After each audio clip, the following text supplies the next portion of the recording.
Hello, how you guys doing? This is EarlAlex, and you are now watching SongLab Live. And what we do here is we introduce you to artists you need to get to know, not just music artists. We pretty much anybody in the entertainment field that you need to get to know who can give you information on what you're trying to do if you have a passion for this, or, just present interesting conversation that can help artists or help the listener to know how the industry works. And we are always striving to find you the best talent, the best, hardest working people. And there's really no exception today.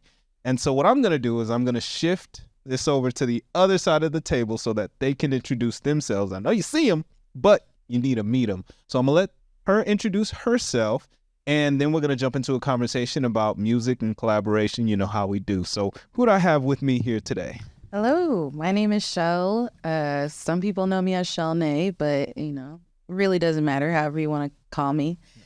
Just don't call me late to a show, what I'm saying? Because we got to ride to the party on time. 100%. Yeah, I'm an alternative R&B artist, born and raised here in Phoenix, Arizona. And when I'm not making music, I am helping transform lives with hypnotherapy. Oh, wow. Nice. That's awesome. Thank you.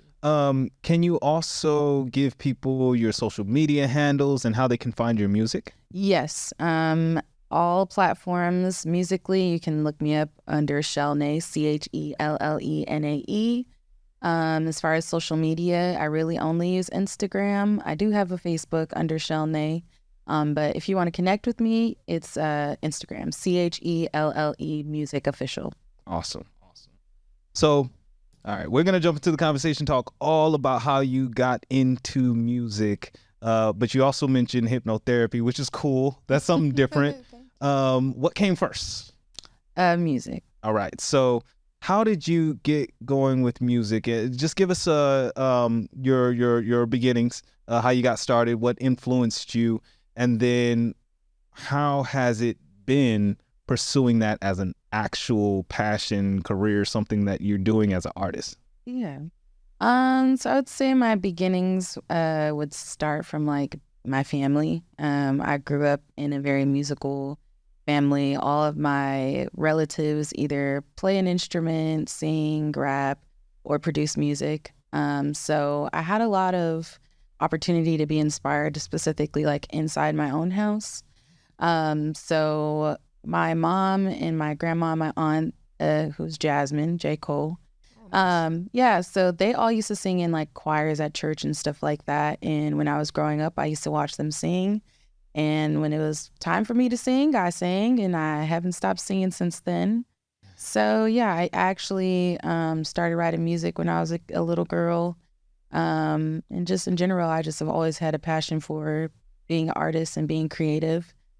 So I started singing in choirs. In school, I learned instruments, so I know how to play the flute and a little bit of piano. And also, I was just in a lot of concert choirs, so I learned a little bit of music theory, how to read music for the most part. So that's really my musical upbringing. I also was on TV, I want to say right before my freshman year of high school. I actually competed in like Arizona Idol, and I made it to like the top 10. So I was on like the news and stuff like that. And then they gave me an opportunity to like transfer over to American Idol to audition. And then I didn't make it. And so I stayed in high school and just continued to do music and sing. And yeah. That's like the beginning. I know you're asking for like the details, but I just feel like there's so much. So it might be easier for you to like ask me questions in regards to like the leveling versus. Oh yeah, definitely. Yeah. Oh yeah. No, I just want to give you the opportunity to kind of share your overall story, but yeah, we're going to definitely dive into it. It sounds like you're very experienced even from a young age, and a lot of people don't know about the independent state idols that kind of went on. So Arizona had its own Arizona State Idol, but that also led you to trying out and auditioning for the American Idol. Yes. How was that process? It was honestly very, I would say, ego damaging, definitely. Oh, wow. Because when I tried out for Arizona Idol, I was on TV, but I didn't actually win. And so the winner actually like it's like a free pass to actually go on the show. But because I didn't win, I still had to like go through the regular general admission auditions. And when I did audition, the judge was like, you have a really strong voice, but like it's not what we're looking for. So when I was young, I was like so confident that I was going to make it to where like I was like, I don't even think I'm going to go to school at this point. I'm going to be on American Idol. I'm going to be famous. Yeah, I like was 100% sure, and so was everybody else around me, that I was going to make it and I was going to be able to be a star. And it was like right when I like got to be old enough. So like when I was a kid, we used to watch American Idol like religiously, like every time. So I was like always fantasizing about being on there. And yeah, when that guy told me, he was like, yeah, your voice is really strong, but it's not what we're looking for. Like it really, I started being like really depressed because like as a child, I always was like, yeah, I'm going to be a singer. I'm going to be a star. I'm going to go and make music and, you know, do all of that. So when I got that response, it like made me question my gift and my abilities. So for a long time, I just like had a lot of, I don't know, I guess like regret for even just going through the process in general. And, but I mean, even though I gave up on like being on like TV shows or anything like that, I couldn't like let go of the fact that I just really loved sing and make music and be creative. So it never stopped. Seems like that experience kind of made you look at, you know, pursuing the music career, you know, like, is it like, it sounds like it brought to you your first thoughts of, is this for me? Am I right? But like, just a existential moment of, is this what I'm supposed to be doing? Right? Definitely. And at 16, I mean, if that's all I thought of, like since I was a little kid, like being a 16-year-old and getting that level of rejection, it was really hard for me to like, even like I didn't do good in school my freshman year either, because I was just like so adamant that I was gonna like go and be a movie star and all of the other extra stuff, but it didn't happen that way. And it actually like never happened that way. Like even continuing on from that, like I auditioned for The Voice, I didn't make it either. And really the critique from The Voice was not the same, but it was, he pretty much told me that I had a really good voice, but I didn't have a voice. So he encouraged me to go and be a Beyonce impersonator. Oh, wow. Yeah. And so even that, I was just like, okay, I'm not going to do these game shows. I'm not going to do competition singing, because it just really, they have a particular box that they want you to fit in. And if you don't, even though The Voice is like, we don't care about image, we don't care about this, they really do. You know what I'm saying? At least the producers of the shows care about it. And so I just think that I just didn't resonate, you know, with the image and the type of artist that they were looking for. So I just like chalked it up all together and was like, let me just make my own music and create this stuff from the ground up and just figure it out on my own. That's interesting. It leads me to ask, do you think the industry has a cookie cutter mold that they want to fit everybody into, or throughout, you know, and I guess this is a little bit more encompassing your entire career as a whole, but do you think that that there is enough opportunity for, you know, artists that are unique, their own different or an alternate to what is mainstream? Yeah, I think that it's not that they have one specific template. I think that they pay attention to the trends and they want someone who is on trend versus like a trendsetter, if that makes sense. So I think that it puts unique artists, or even just like artists that are versatile or just like a bunch of different genres, perform a bunch of different genres, it kind of makes it difficult for them to really, I guess, like fit into whatever mold that's being created, because it's always different than what's common, if that makes sense. Yeah. So no shade to like any artists that make it on things like that, but I just feel like whatever genres and things that they've been looking for, I haven't fit the mold. And I just have chosen to like come to terms with like, I can still be an artist. I don't need those type of platforms to be what I've already been. Yeah. And so it's it's made me approach creation a little bit differently. And I feel like it's more empowering for me because I didn't think about like all the requirements and all the expectations that come with like being a part of a show. Like, you know, the type of creative control that you don't have, you know, when you go on different shows like that, and the expectations they have for you to perform, you know what I mean? So it sounds like, for one, to me, that's a great compliment, saying be a Beyonce impersonator. Come on now, like, yo, they put you on that level, like you could do what she do. So I look at that as a compliment, but then also it sounds like those experiences helped you to shape your unique creative process. Yeah. And then kind of move more into your own lane. Yeah. So definitely. they may have been like, oh, you don't fit us, but then what they were really doing was helping you to fit you, helping you to shape you as an artist. Absolutely. And so how has that been, growing from those experiences into becoming your own artist, you know, Chelle, who you are today? How's the growth been? I would say that the growth, I mean, it's been growing, I guess. It's been growing? I don't know. The growth has been growing. I don't know. 100%. I mean, I just have experienced a lot of challenge just trying to be a creative in general. Mm-hmm. You know, just not only with the industry itself, but just life and growing up and trying to get an understanding of what it really means to be human and like what it means to have a purpose.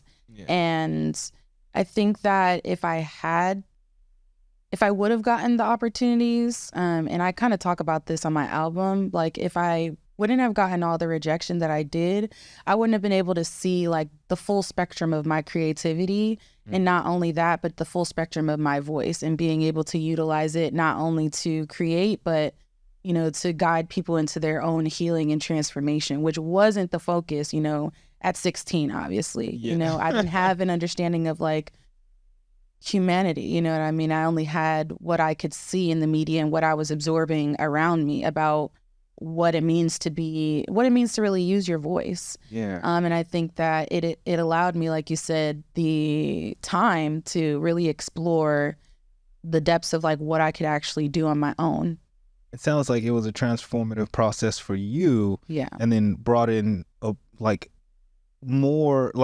brought in the dynamic nature of what music sound can do to benefit the listener. Right. Speaking about that's my little transition into how did hypnotherapy come into being? Yeah. Well, about, I want to say like in 2018 or 2019, I actually started getting into tarot and astrology and numerology and symbolism and things like that. So I transitioned into that from like the church and being a youth pastor and, you know, just like my spirituality and being able to like understand the depths of like what it means, what God is, and, you know, how to connect to whatever that God particle or source is. And yeah, in the process of that journey, I learned about tarot and astrology and like the truth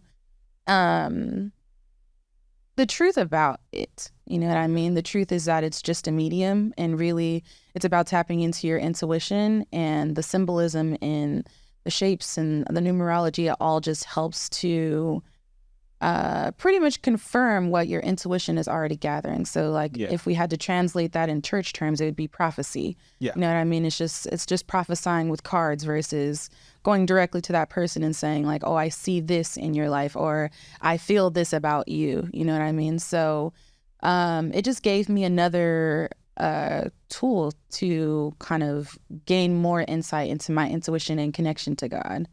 And so, through that, I actually found a school. My mom was actually attending the Southwestern Institute of Healing Arts. Okay. And she was studying herbalism, but she ended up taking an intuitive guidance class that I was allowed to audit.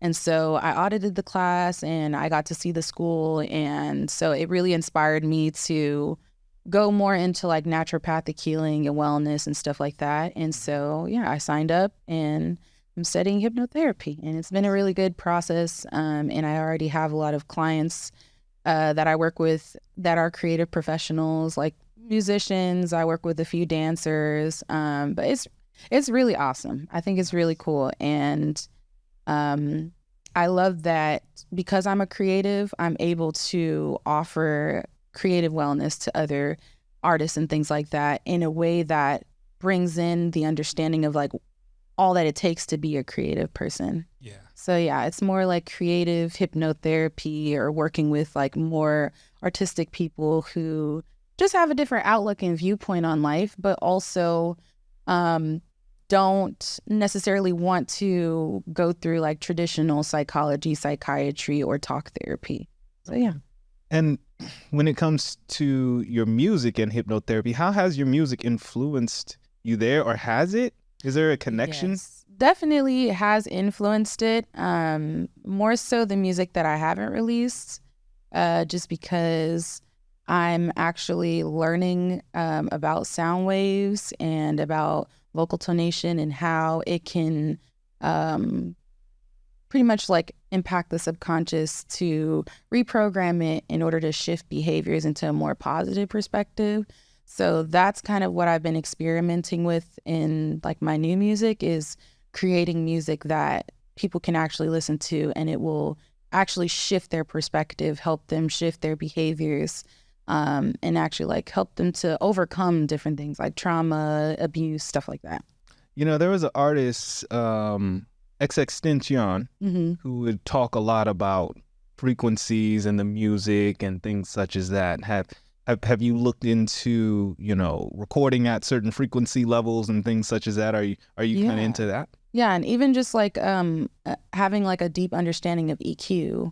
Because if you look at the equalizer when you're in like Logic or Pro Tools, they're different colors. Yeah. And so you can kind of match those with like the chakra system. And so different, you know, sound waves, you can cut out certain, you know what I mean, elements that will, working together, help attack certain elements of the body from like a spiritual perspective. Okay. Nice vibes. You bring good vibes. That's what it sounds like. Try to. Definitely.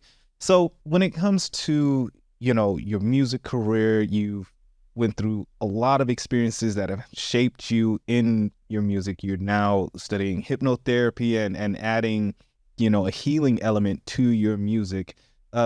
Let me know and let the people know, what is it with your music you are looking to accomplish when they're listening? What is the message that you're trying to give to them? I mean, I know each album and everything may be different. Yeah. But it sounds like it's all coming together to do something different. Yeah. I think that the music that I make inspires people to feel. And I don't just mean like positive feelings, because I experience negativity. I experience I don't even want to call them negative emotions, but I experience emotions that people don't want to experience on a regular basis, like anger, frustration, sadness. And so the point of my music is to, I don't know, just help people understand that all the emotions are a part of who we are. And if we didn't have those particular emotions within us, then we wouldn't be able to change. Because I feel like when, you know, we're not at rest, that's when we're more inclined to do something about how we're feeling. Yeah. So if my music, you know, makes you angry, what is it about the song that makes you so angry? And kind of encouraging people to go deeper in that so that they can figure out, you know, well, why do I feel this way? Why am I triggered by this song in this way? And, you know, what's really going on within me that needs to change so that I'm not impacted by this particular trigger anymore. So, yeah, it's more about evoking change and inspiring people to tap into themselves and their feelings, because it is not a pleasant experience living on Earth and being numb to what really makes humans, you know, which is just the versatility of who we are and how we feel and what we do. So yeah. And all that kind of goes together. Like, who we are is influenced by how we feel, and that then informs like what we do, what we're going to be doing in our lives. Yeah. And so it seems like you're finding the through point, and you're able to influence that with your music and help people to be at an optimal state. Yeah, and I think that it made sense for me to go into like I said, hypnotherapy, because it it allows me to go outside of the creative medium and actually interact with people that don't necessarily feel like they're creative, like scientists, mathematicians, people that work in agriculture, and getting them to really see that creativity is in everything, And so I appreciate being able to understand the science behind how people think and how to actually change behavior. And it influences like the type of music that I create, but it's kind of like a twofold, like you said. So it's like when I'm not creating music that inspires change, I'm actually talking to the individuals one-on-one and helping them, personalize that change. Yeah. Now that's awesome. That's a little philanthropic what you're doing, not only with your music but also outside of the music, and that's great. I think music, what it is made for at its core, is to help people, or to really to be an expression of the modes that we steadily are in during our lives, right? Yeah. And so that's how I justify in my mind there being negative music, because sometimes we have negative, states of being. Sometimes we have negative experiences, and music's an expression of that. I look at music as an expression. So that sounds great. But with this music thing, it's always, you working with another person a lot of times. Like in SongLab, we really talk about collaborating a lot. How has it been collaborating with, doing your thing on music and then working with other artists? Like some people I've had talk to me about it and say, well, they like to keep that to a minimum. Music's a personal thing for them. And then some artists love it. That's like their main thing, is to go from state to state or from city to city, working with all the different artists that they can and having, a store of music. How do you approach collaborating with other artists? Lately, I haven't engaged with a lot of people in regards to collaboration. A lot of people have reached out to me to collaborate. And that's honestly, that's how it's really been. Just because I haven't really made a lot of music for myself just yet, at least releasing it. And so that's really like my focus at this point in time. But anytime that people reach out to me about a collaboration, like I'm always down. So there are a lot of artists that are here in Arizona that I have a song with. It's probably all the people that you sat down with, I've collaborated in one way or another. Nice. If not on the music side, then on the therapy side. Oh, nice. So I think it's really cool being able to have like such a broad range of, and also I'm from here. So it's like, I've always been here since before the music started to kind of like this music renaissance started to happen here in Arizona. So I've seen like the highs and lows of what it is. And so, yeah, I really love to collaborate. I really like to write for other artists. I think that's really my favorite thing. So yeah, if there's any artists that need writers, I would love to work with them. Yeah. No, that's awesome. Is there any highlights as far as when it comes to collaborating and working with other artists? And you don't have to mention names of people you've written for if you don't want to, but is there any highlights that you would like to speak about as far as collaborating with other artists, like experiences that you've walked away with, like, you know what, that's pretty cool. I didn't think we would make that. Or I loved that verse that I wrote there, and she brought a whole nother dynamic, or she or he brought a whole nother dynamic to that when they performed it. Yeah. I would say anytime that I'm working with Lepre, who's also my girlfriend, it's always like a really dope experience. And we've made music for TV and film together. And we've also like made music with each other. We're supposed to be releasing a project this year. Nice. Secret hush hush, Okay. Well, it's not a secret no more. I mean, we're not gonna hush up about it now. We're gonna be waiting for it to come out. Yeah. But yeah, she's probably my most favorite person to collaborate with, and obviously because we're together. The vibe is right. Yeah, I really think that I have more of a I feel like I have a really great time like collaborating with producers. So like Big Baby, I've collaborated on songs with him. Willie Animal, I've done collaborations with him as well. Stan, over at South City Studios, we've collaborated on things. So it's really more so the connections that I have with a lot of the producers here versus like the different artists as far as like highlights. Okay. And producers are great at that.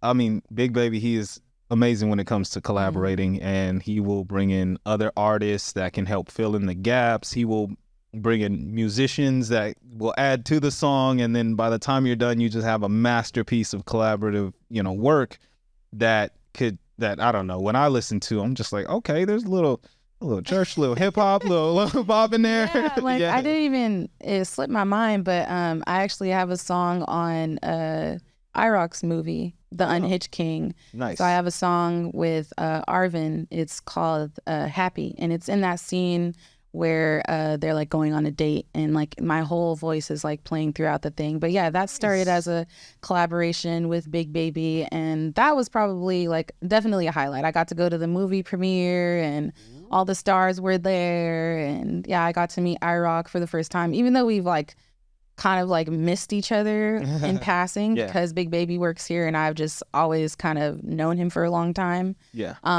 It was really cool like meeting him for the first time, and the fact that he was able to say like, oh my gosh, like you're amazing, love the song. So yeah, that was probably like my biggest collaboration so far. And I was there on the red carpet. I was interviewing people that night too. That's cool. You know what I mean? That was a dope night, and I was very surprised at the movie. I was thoroughly entertained with the movie. The movie was good. I mean, I've said it before, but I have to say, sometimes when people say, "Hey, I'm releasing this thing," you're ready to be like, you know what? I like it because you did it. Right. Right. You're prepared to say, I love it because you did it. But that movie actually brought me out of, hey, I know this person who directed this, into, this is a good movie. Like I'm sitting there literally laughing in the theater. So that was awesome. And it's dope to know that you were in, like, yes, you're in the movie. My voice isn't. Your voice is in the movie. You're in the movie. You have a credit for that. I do. And literally that is a great experience. I would think that's a definite highlight. So you've in your career, you've auditioned for American Idol. You have your songs in movies. You're working with artists, not only collaborating with them on music, but also you're helping them in their personal lives with hypnotherapy. All of that is coming together to sustain your passion for not only this music thing, but helping people. Yeah. As far as it comes into the business side of things, how has that been?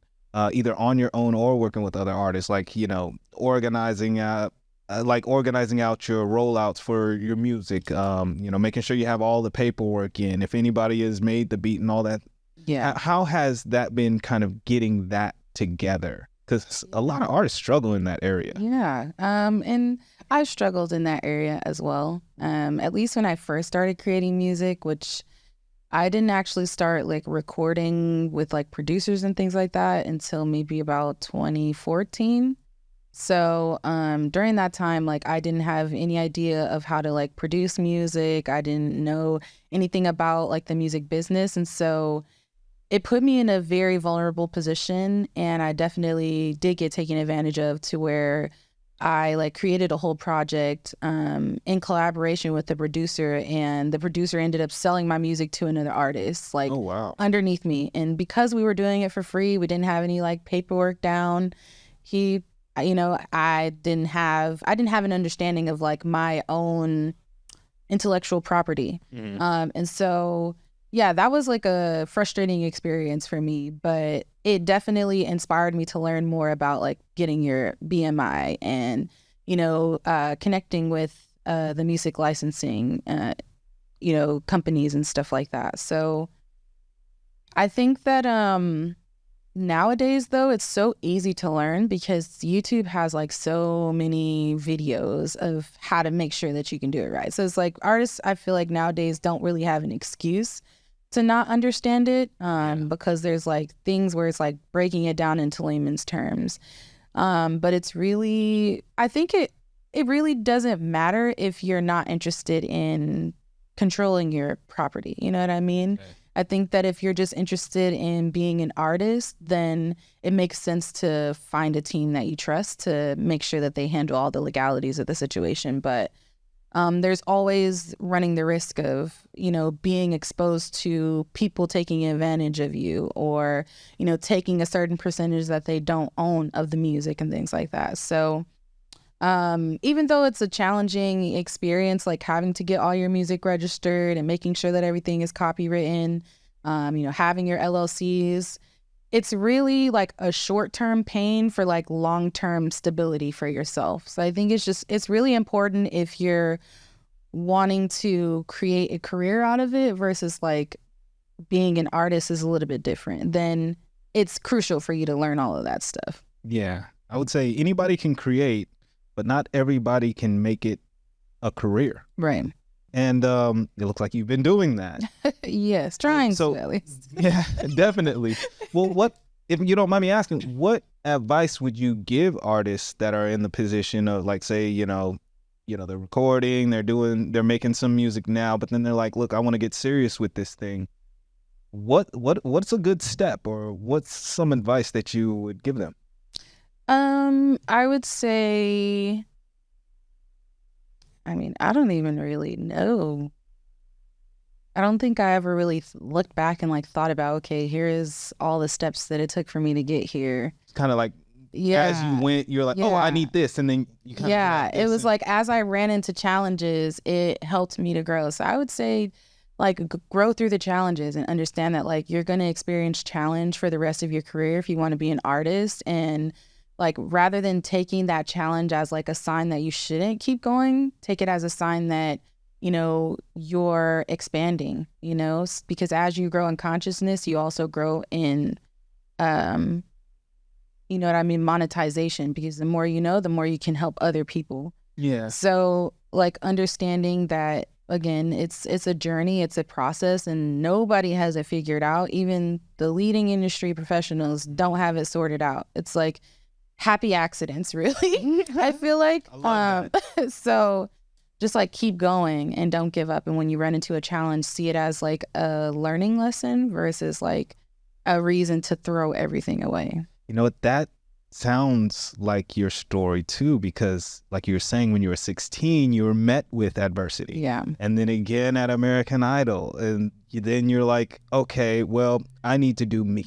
I have this thing that's innate in me that I need to get out. Yeah. And so you didn't let any of that stop you or deter you. In fact, you're still going, and you found a whole nother avenue with hypnotherapy to utilize your voice and to help people even further. Right. So that's amazing. That's awesome. You're really embodying the advice that you're giving to artists. So be sure to take that as note. Don't give up. Don't stop. Just find another alternative route. Yeah, and be yourself. Yeah. Because I think that is another part of why it was so challenging. Is that, you know, you have this image when you're young of like who you're going to be, instead of like I am me, and the only thing that I'm supposed to be is me. And rather than like imitating other people, it's important for me to find my own voice so that, you know, when I'm communicating, it's authentic and I don't have to switch it up for anyone. You know, I can just feel comfortable being who I am and not having to like overcompensate for that to please anything or anyone. At least being independent, I feel like. Is that how the Illuminati creeps in? No, I don't know. Because they're like, you know, I know you want to be Beyonce. We can make you Beyonce. Right, pretty much. Like, we can make you, but you can't make anyone be anything, really. At least not sustainably anyone else. Yeah. So the true you is going to creep out at some point, or be disgruntled that you're not being yourself and cause issues while you're trying to be something else. Right. Yeah, it doesn't make no sense. Go ahead and be yourself, people. That's really good advice. Be you. All of this is going together. The alignment is crazy, I swear. But along with that, we preach about collaboration. Collaborate with other people. Why? Because that does bring, situations of adversity into your creativity, and then it causes you to stretch, grow, and try to figure out how to get over the humps of working with other people, getting out of your comfortability and then into your creative mode. At the same time, we speak about educating people. So I love the advice that you gave. Definitely, people, not only be you, but work through the problems that you have to work through to become better, to grow, to bring out the authentic self. Along with that, we like to know how is it when you're creating, doing everything you need to do as an artist, but maybe you're not getting the traction you want. Maybe you're not getting the results that you're looking for. How do you become content with what you're doing, but then also, because we're in an industry that's always pushing for more and more and more, right? How do you push the needle? How do you continue to grow? What are some ways that artists can push themselves in there that you've been able to do to push yourselves into new areas? Because I've seen you perform, Dat Vibes, you've performed at other places that other artists would be like, hold up, how do I get in there and do that? How do you continue to push yourself to do bigger and better things? But then, even when it's not producing the results that you want, how do you keep going? What do you do? I think it's really about your perspective, because if you take this year's numbers and you compare it to last year's, any type of increase is productivity. So I think it's just important to understand that, like, it's not going to happen overnight. Like I said, I started producing music in 2014. It's 2024. So that's 10 years of getting to where I'm at now. And I'm still not, necessarily in a space where I can say I live off my music, I eat off of my music, and that's all that it requires of me. So I think it's important for people to understand that it takes work. And even virability, it has to be sustainable. Otherwise it's going to fizzle out, and the same as easy as it came in. So I think it goes again back to knowing who you are and knowing who you attract, and understanding that that is your audience, the people that connect with you, the people that just reach out and say, hey, I love your music, really asking them why do you love my music? What is it about it that drew you to me? So it's just research, I would say, getting feedback, but not necessarily feedback on the music itself.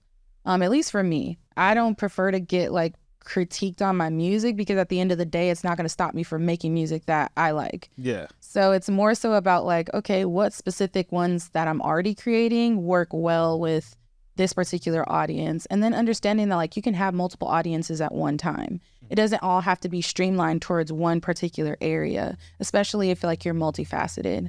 So it's more so don't put all your eggs in one basket. If you have the ability to be a producer, reach out to other producers. If you are interested in being a vocal coach, connect with other vocal coaches, and understanding that as you expand your network and your community, that expands the reach versus you having to actually go out and do the foot traffic on your own. Yeah. So yeah, I reach out to a lot of people. If I see a platform that I really like, I reach out and I say, hey, I really love your platform. I would love to collaborate with you, So it's really all you have to do is just ask. Ask and put yourself out there. Yeah. Don't feel like you aren't worth it. That opportunity is there for you because it exists. And practice. Practice. If you know that you want to do more interviews, start practicing interviews. You can even grab a tripod and write your own questions and make your own interview. You know what I mean? And utilize that as a reel to show other people.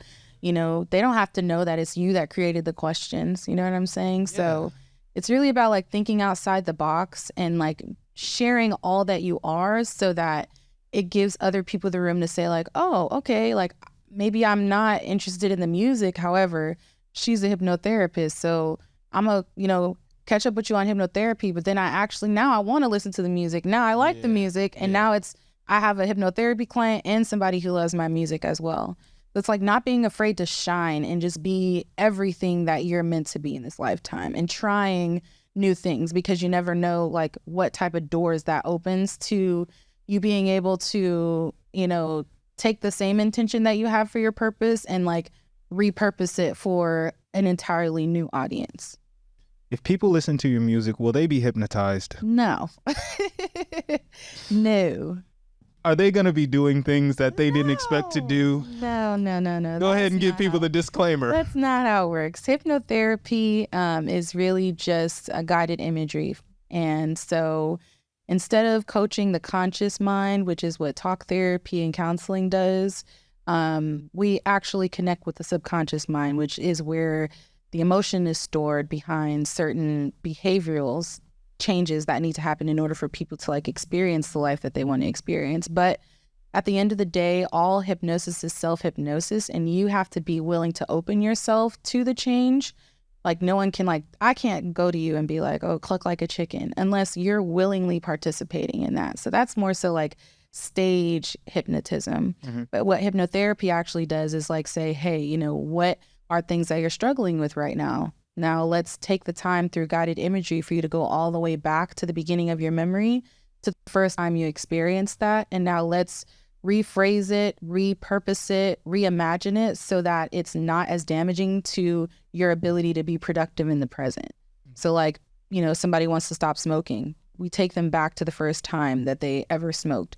We try to get them to realize, okay, what was it that triggered you to do that? Was it an emotion? Was it an experience? Who, you know, encouraged you to do that?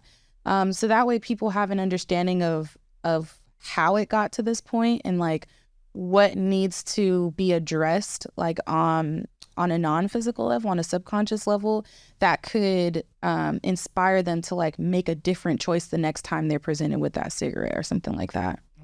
So it seems like that hypnosis part is two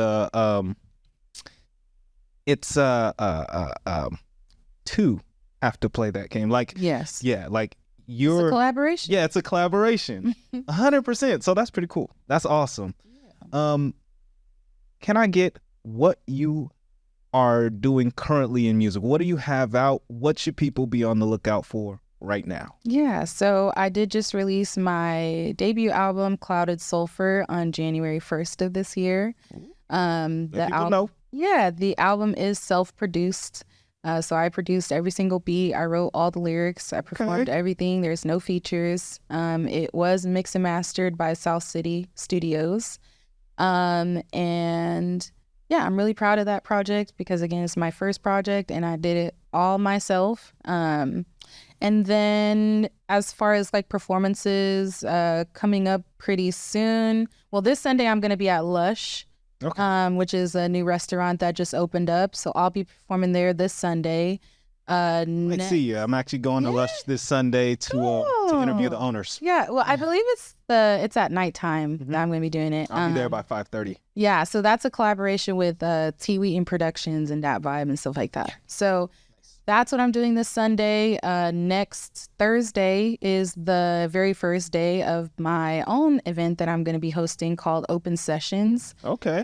So that is an open mic that's going to be hosted by the band that I just created called The Butterfly Effect. Nice. So yeah, we're going to be performing there. And then I'm also opening the floor, you know, for other artists to come and collaborate with Open Sessions. So send us the information on that so we can send that out in our channels too, get more people involved. Yeah, so musicians, poets, I even have invited an artist to like come and potentially do like a 5-minute portrait painting, you know, to music.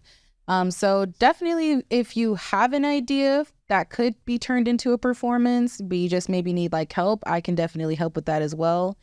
So yeah, poets, singers, rappers, musicians. It's really a space for creative spoken word, spoken word, everything? comedians. It's for all types of creative professionals. Nice. To come. The band is an alternative band, so monologues, acting, everything. I'm just asking, you know, so the people know you got 5 can get minutes, okay? If you want to do a 5-minute skit, I mean, get it in. Try to figure out how to make it work. A whole Tubi episode. Yeah, the only thing is signups, you have to actually go into the venue in order to sign up. We don't do any type of pre-sign up or anything like that. And space is limited. So we have sign up between 8 and 9:30 p.m. and then the show starts. And yeah, so I'm really excited about that. It's called Open Sessions. It's at Cactus Jack's Live Music in Ahwatukee off of the 10 and like Elliott in that type of area. Okay. So, yeah. East. Yeah. East. Little bit down in the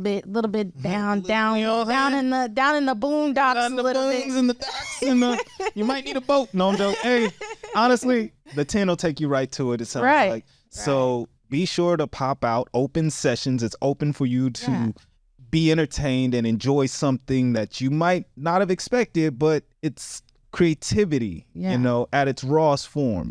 People go up there and showcase what they have. That sounds dope. We're really trying to build like an alternative community for, the melanated individuals that don't just like R&B or hip hop, but they like soft rock or jazz or the blues. We really are performing like a mixture of things, plus my own original music as well. So if you're a fan of Chelle, definitely got to show up to Open Sessions, because that's really where that's probably where I'm going to be for the most part for the rest of the year. But yeah, it's every Thursday.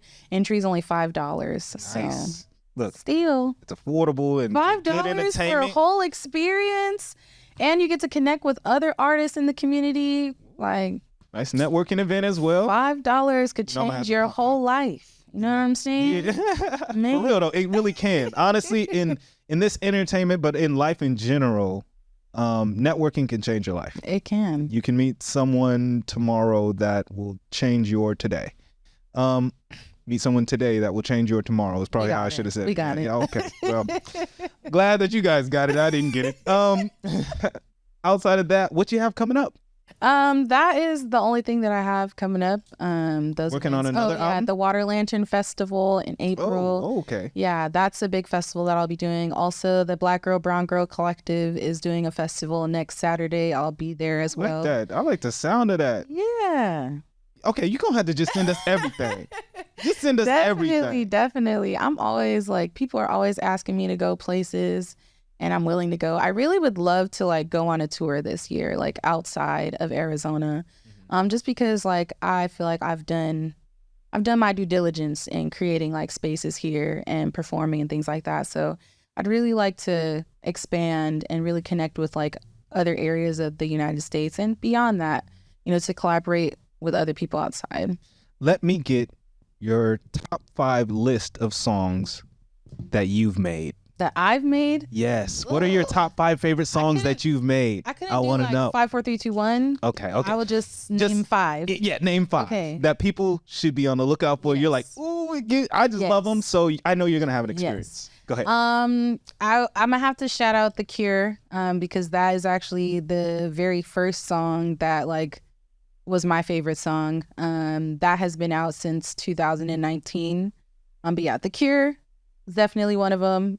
Come On, that was released last year. It's re-released on the album because I made the beat. Tea Party, I love Tea Party. It's because it's a mix of singing and rapping on the song. And also I made the beat. There's a visual available. My very first visual shot with VA verse. Shout out to you. So that's 3.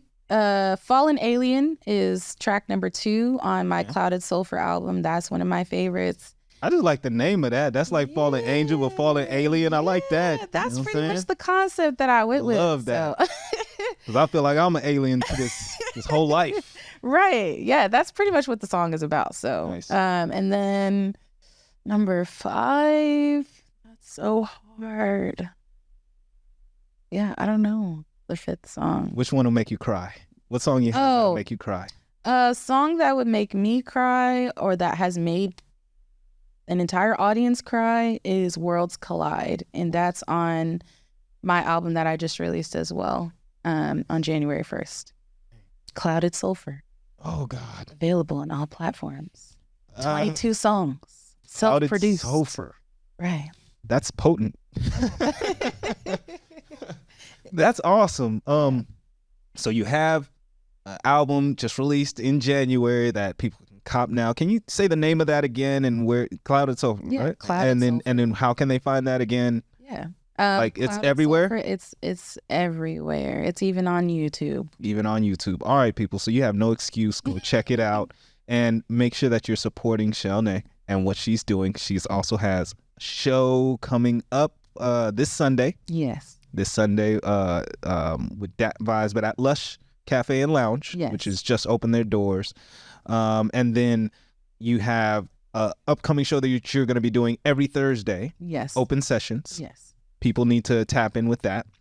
And then you also have 2 upcoming shows for these are like festivals, kind of conventions type shows that are coming up. And one sounds really cool. Black and brown women coming together, which is what we need. We need black and brown together to make the change in Arizona that we need to have, not only just in Arizona, but across the nation, because, they just kind of discriminate against us. And also you have, you're working on more music, it seems like steadily, consistently. Yes. I have a lot of different features coming out. One that I just recorded yesterday is going to have a celebrity on it, which is really cool. Really excited. I'm not going to say, because I don't know if I'm allowed to, but it's going to be pretty big. From what I hear, every song that you're on, there's a celebrity on it. I mean, I'm just saying, let's not be coy about. I'm not gonna get too big headed about that. But as long as it fits through the door. That's all I'm saying. And that's what's up. All right. So also, I know it's a little redundant, but can I get you to shout out who you are? Give people a quick intro of who you are. Let people know how they can connect with you and your music on social medias and everything. And before we end this, if you can give SongLab Live a shout out just on how you feel about your experience today, or just, let us know a little bit, give us a little love. Yeah. So again, my name is Chelle. You can also find me on all music platforms under Chelle Nae, CHELLENAE. I am most active on Instagram. So if you'd like to follow me, that is Chelle Music Official. And shout out to SongLab. I think that this was a really interesting conversation. I appreciated being able to kind of connect the timeline, because I really don't take a lot of time to because I've been doing music for 10 years, you kind of start to get lost in the present to where you forget about everything that you've done and everything that you've become. So I think that it was really great for you to guide me through the process and actually get me to realize, well, dang, I've been doing this for a long time. I have a lot to offer people. And so, yeah, I think that it was a really great experience. And yeah, I'm grateful. Shout out to SongLab again.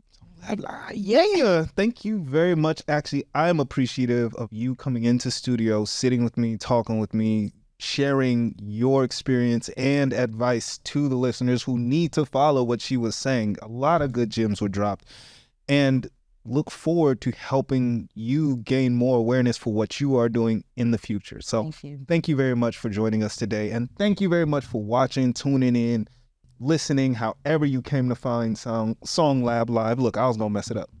However you came to find us, we appreciate it. And continue to follow us for more, exclusive artist interviews, more insights into the entertainment industry. And for music, you should just be listening to on the daily. You heard her spit out those songs. Go find them online. Find her album. You know what I'm saying? Stream it. Buy it. Do not bootleg, but stream and buy it. All of that good stuff. Thank you very much again. And you guys have a great day as well. We out. There you go. Good. Hey, thank you for tuning in and watching what we had to offer. Continue to look at what we have by following us on all the social medias and subscribing to our channels. YouTube, TikTok, everywhere you can find us. SongLab Live.